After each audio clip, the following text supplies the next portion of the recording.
Okay, folks, it's a new day. A new day is underway. It hasn't dawned yet, but it's underway according to the instrumentation here. What would a pilot say? A new day is indicated here on the instruments available. I trust that they're correct. A big lesson for a pilot is to learn to trust instrumentation. And when he can't, he usually nowadays, because of the complexity of flight, he really is in an emergency mode, even in fair weather. I'm not that way ordinarily. I have said every now and then, not very often, I guess, but more often than ever, that's for sure, I've said that I will not spill any number of beans. There are people who know what I'm talking about, and they know that I'm not talking about Boston beans. I can't afford Boston beans.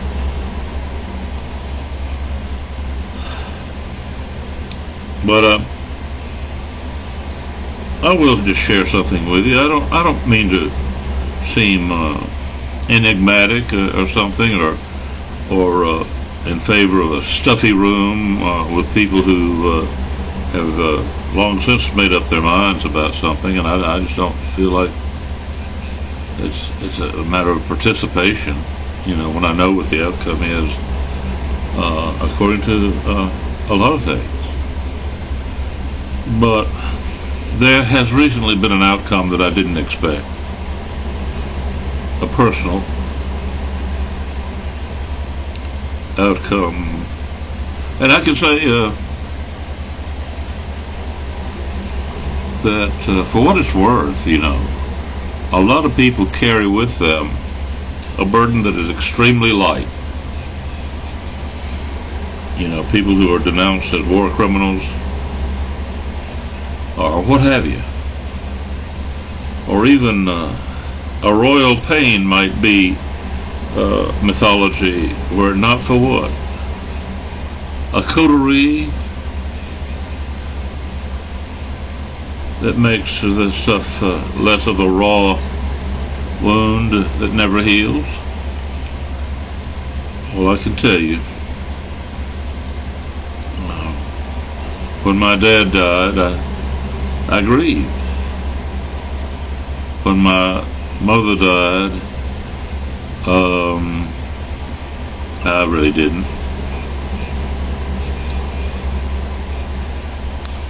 And then surprisingly, there's someone whose influence in the world will not be discussed candidly until probably the turn of the century. The reason for that is most of his career was spent in a downright, flat-out emergency mode. And it's amazing that he had time to do any number of things, but among the things he did very well was represent himself, represent the United States to the best of his ability, whereas others did not or could not do what was required back then. So that, for example, a new generation would not fall for the temptations that afflict the body politic today in America. Some would say they are not at the gates, they are within the gates. I think that's true, but it's nobody's fault. And mud wrestling or whatever, people say, well, you see, we don't have some sort of boot on the back of your neck, Dave. We've determined that you are a fan of the rehabilitation of old GM buses or old tractors or the separation of wheat from the chaff, so to speak. And so we know then that we don't have to be part of your daily dole of any kind. Well, I'm not going to argue with that, but I will say there was a time when I enjoyed company, better company than I expect ever again. So much so that I can tell you that there may be few who grieve over a washed up bon vivant in his tutu or whatever for Time magazine.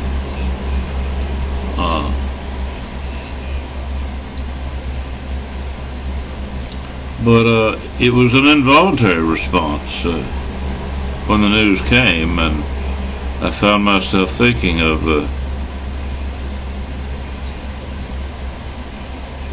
the only time in my life when something that some people believe in and their recipe book, they have tried to save stuff, the sure winners that get you through anything. One of the things that is there is what they call the 23rd Psalm.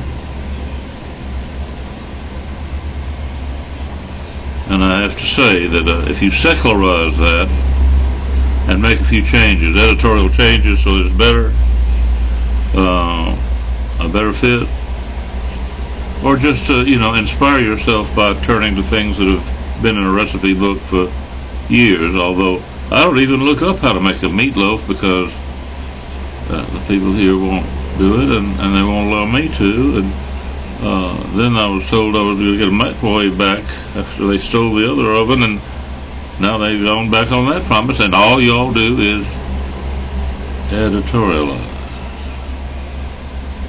You may have noticed that, you seem to be on a dirigible rather than anything else. You are lighter than air on the whole. You're floating in the air. Oh yes, there are things you can do with regard to the wind that will take you where you're going to go. That's where we are today. We have these dirigibles or whatever. We do not have a ship of state that can, shall we say, prevail fairly reasonably as events might require. And let me tell you, the United States was in dire straits. It's true that things could have fallen apart.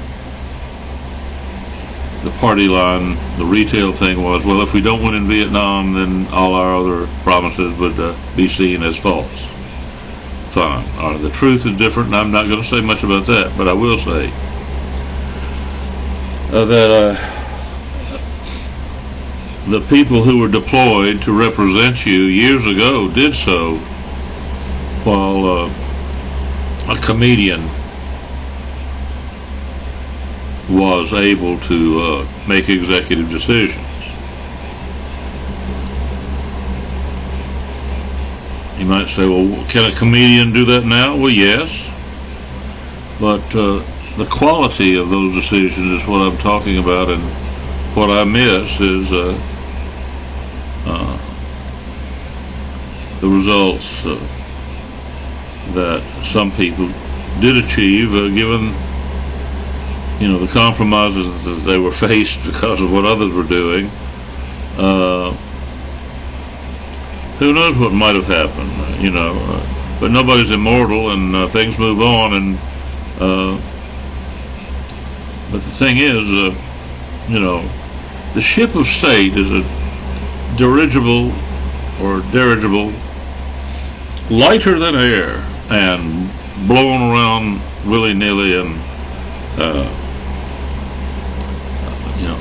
all of it's very hazardous, touch and go, and not the same the tall ships of old, or whatever.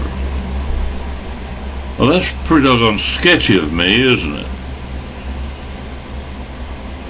But I'm not going to travel thousands of miles to say no more than that to anybody. In fact, I don't plan to leave the room. But I can tell you, grief hit me more than I would have thought when a gentleman finally passed away. Someone who took the text of the 23rd Psalm and turned it into proper language fit for diplomats in the 60s and 70s, and was able to prevail and to facilitate very much, as far as I'm concerned. Well, now, I don't think many will say that I've spilled many beans, but I can share that with you, and I don't think that there's going to be anybody that will be more influential anytime soon. Maybe I'm wrong. I would be like a lot of people. Well, hell, then let's hope that somebody even better comes along.